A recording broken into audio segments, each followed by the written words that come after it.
Саламатсыздарбы, урматтуу бүтүрүүчүлөр. Сиздер менен тарых предметинен тесттик суроолорго даярдануу сабактарын улантабыз. Унутпаңыздар, тарых предмети адамзаттын жашоосундагы эң керектүү предметтердин бирөөсү болуп эсептелет. Биз бул сабактарда тарых предметинен тесттик суроолорду талдап, аларга мисал келтирип, кайсыл учурларда кандай жооп беришиңиздер керек экендигине мисалдарды келтиребиз. Кана эмесе сиздердин көңүлүңүздөрдү алгачкы суроого бурайын. Орто кылымдардагы шаар соода сатыктын, маданияттын, илимдин жана билим берүүнүн борбору болуп калгандыгынын башкы себеби. Бул сурообуздун жоопторунун варианттары менен таанышалы. А варианты. Анда душмандардан жакшы коргогон бекем дубалдар бар болгондугунда. Б варианты. Анда эмгектин бөлүштүрүлүшү менен адистештирилиши бар болгондугунда. В варианты. Анда жалаң гана көркөм өнөр менен алектенген бай кишилер бар болгондугунда. Г варианты. Анда өзүн өзү башкаруу системасы бар болгондугунда.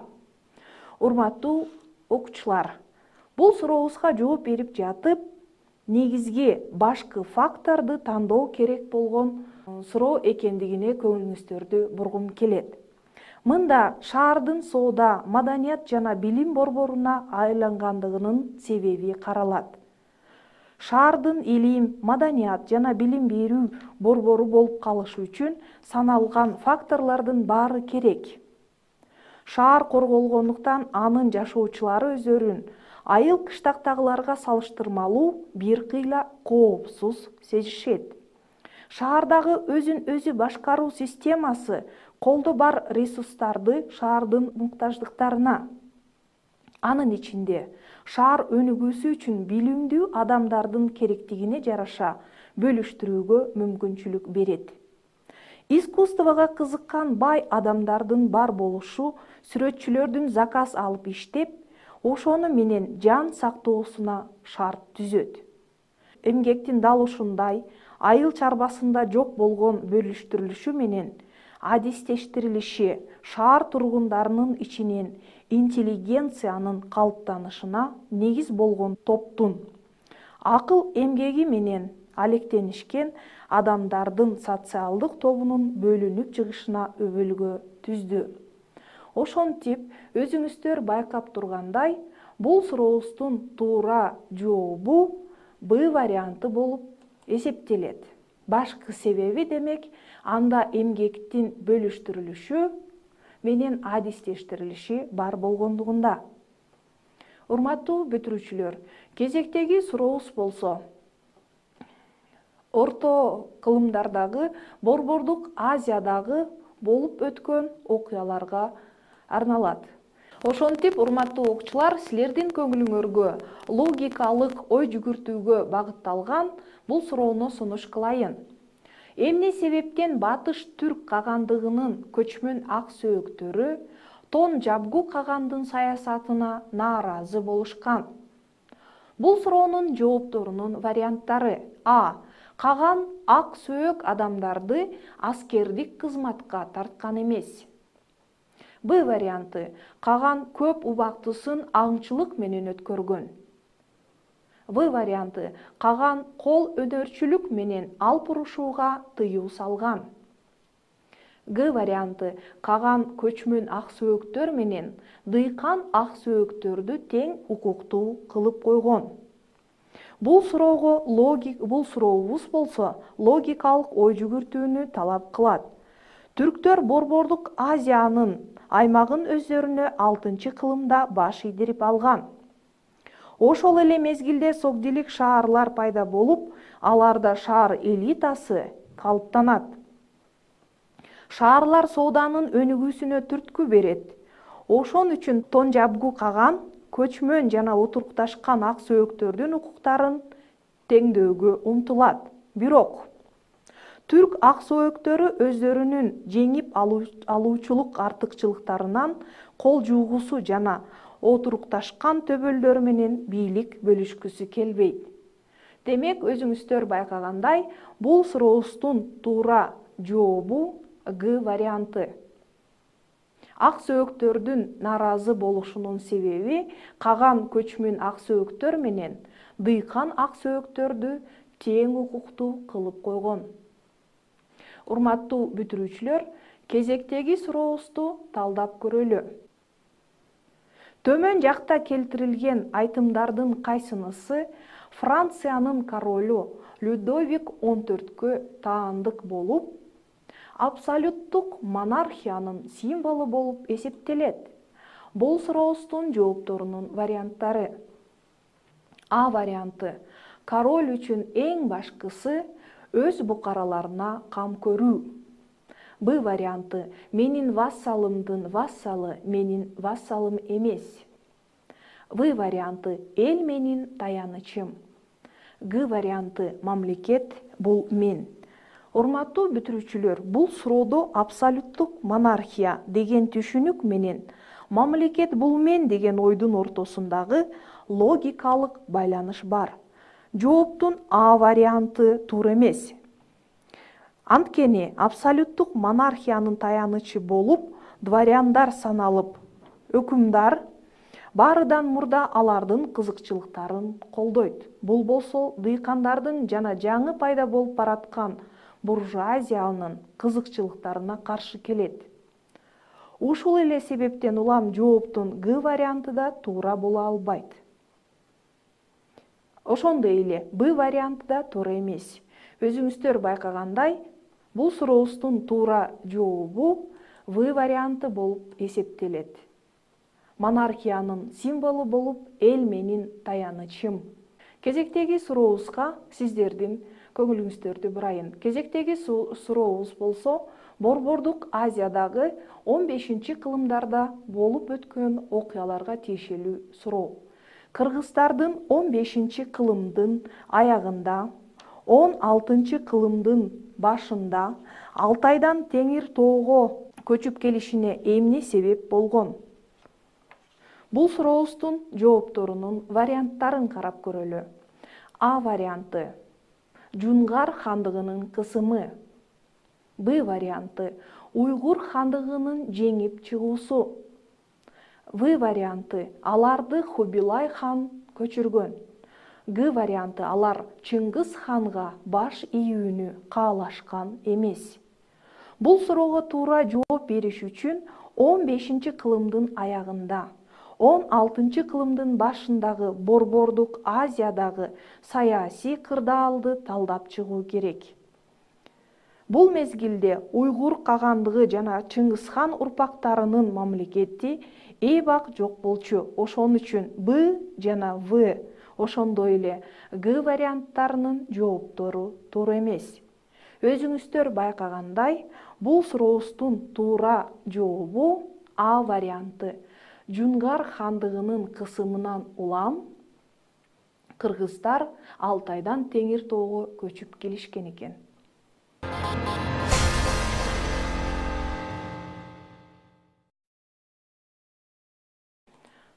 Эмне үчүн 13-кылымдын башында Чыңгызхан аскерлери жана 8-19 кылымдардын башында Кокон башкаруучулары кыргыздарды басып ала алышкан?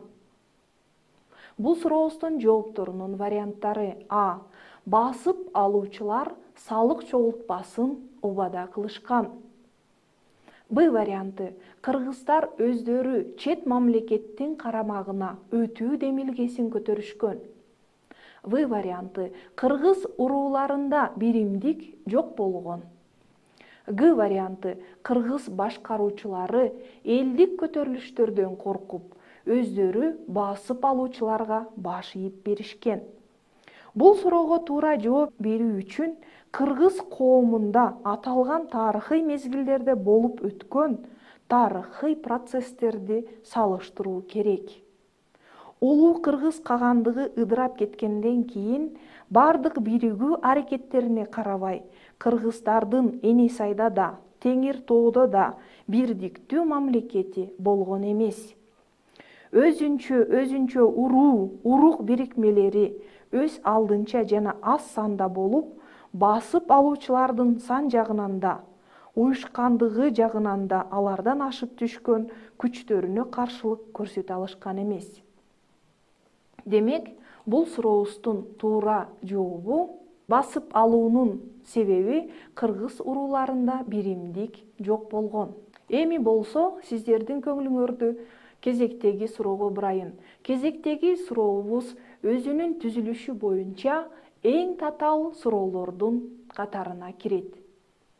Россия империясы 19-кылымдын 60-жылдарына өзүнө Түндүк Кыргызстанды кошуп алган соң, Кокон хандыгы менен вассалдык келишим түзүп, Түштүк Кыргызстан менен Фергана өрөөнүн анын карамагында калтырган.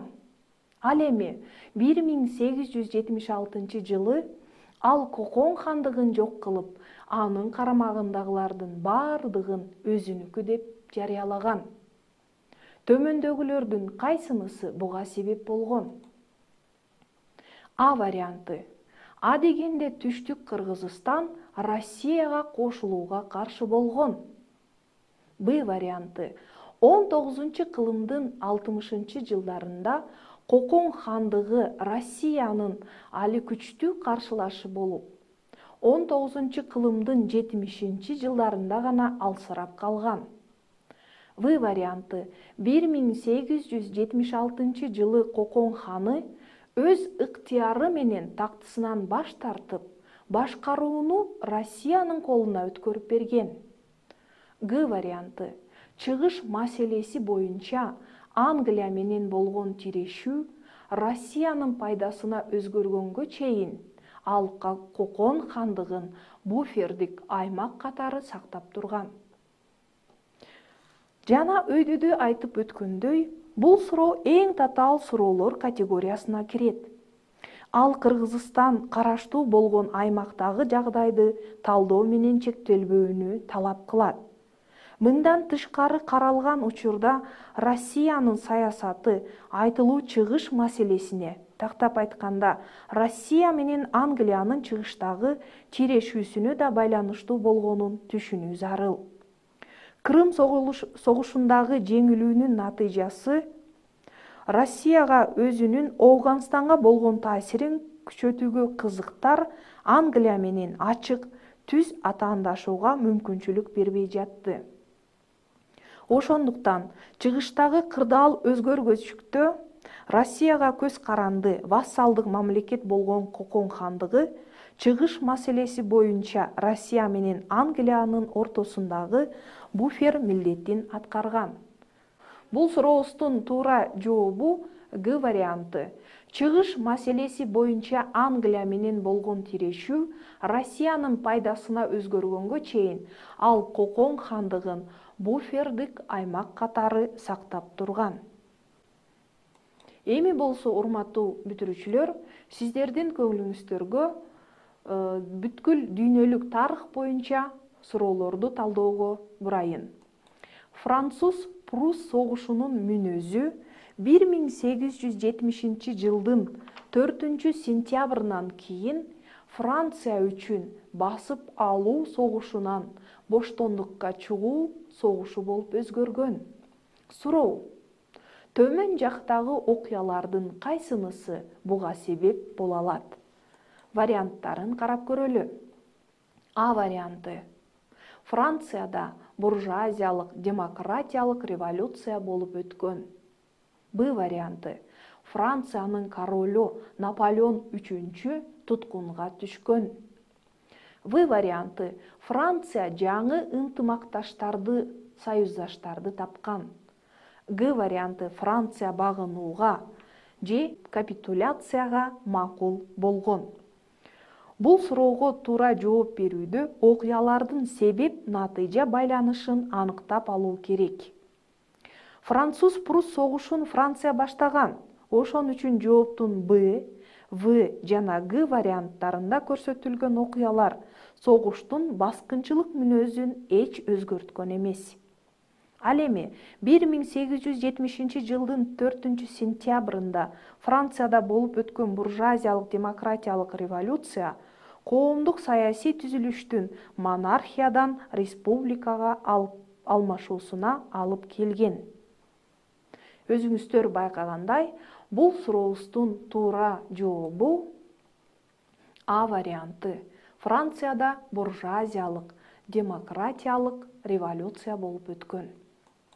Мынакей, урматтуу бүтүрүүчүлөр, биз сиздер менен бүткүл дүйнөлүк тарых боюнча суроону талдап көрдүк.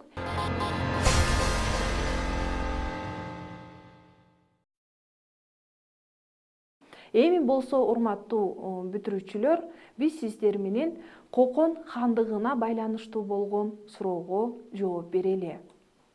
Кокондуктардын Теңир Тоо аймагына дээрлик эч каршылык көрбөй кирип келип, оңой жеңишке ээ болгондугунун себеби эмнеде? А вариант себептерин карап көрөлү. Биринчи себеп — кыргыздардын чачкындыгында. Экинчи себеп — уруулардын ич ара чыр-чатактарында. Үчүнчү себеп — манаптардын бийлик талашып күрөшкөндүгүндө. Азыр болсо, бул сурообуздун жоопторуна көңүлүңөрдү бурайын. А варианты — биринчи жана экинчи себеп. Б варианты — экинчи жана экинчи себеп, үчүнчү себеп. В варианты — биринчи жана үчүнчү себеп. Г варианты — биринчи, экинчи жана үчүнчү себептер туура. Бул суроо тарыхый окуянын комплекстүү себептерин анализдеп чыгууну сиздерден талап кылат. Көрсөтүлгөн 3 фактор тең бири-бирине байланыштуу. Чачкындык уруулардын ортосундагы чыр-чатактарга жана кыргыздардын ири уруу башкаруучуларынын бийлик талашып күрөшүүсүнө шарт түзгөн. Бирок факторлор кошулуп келип, кыргыздардын кокондуктардын баскынчылык аракеттерине каршылык көрсөтүүгө жөндөмсүз болгондугуна алып келген. Демек, урматтуу бүтүрүүчүлөр, өзүңүздөр байкагандай, бул сурообуздун туура жообу болуп Г варианты эсептелет. Эми болсо, урматтуу бүтүрүүчүлөр, кезектеги сурообузду талдап көрөлү. Төмөн жакта келтирилген варианттардын кайсынысы? Биринчиси араб жана фарс тили менен катар адабий колдонууга түрки тилди киргизген акын. Экинчиси түрки тилдердин диалектилерин изилдеп окумуштуу болгон замандаштардын аттарын камтыйт. Жооп берүү үчүн керектүү маалымат суроонун өзүндө камтылган. Жуптардын ар биринде бир акындын жана бир окумуштуунун аты бар. Бирок, биринчиден алар замандаш болууга, башкача айтканда бир мезгилде жашоого тийиш. Мындай айкалыш туура жоопто гана бар.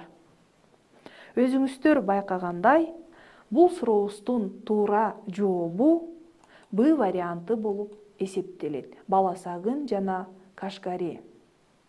Урматтуу бүтүрүүчүлөр, сиздер менен кезектеги сурообузду талдап көрөлү.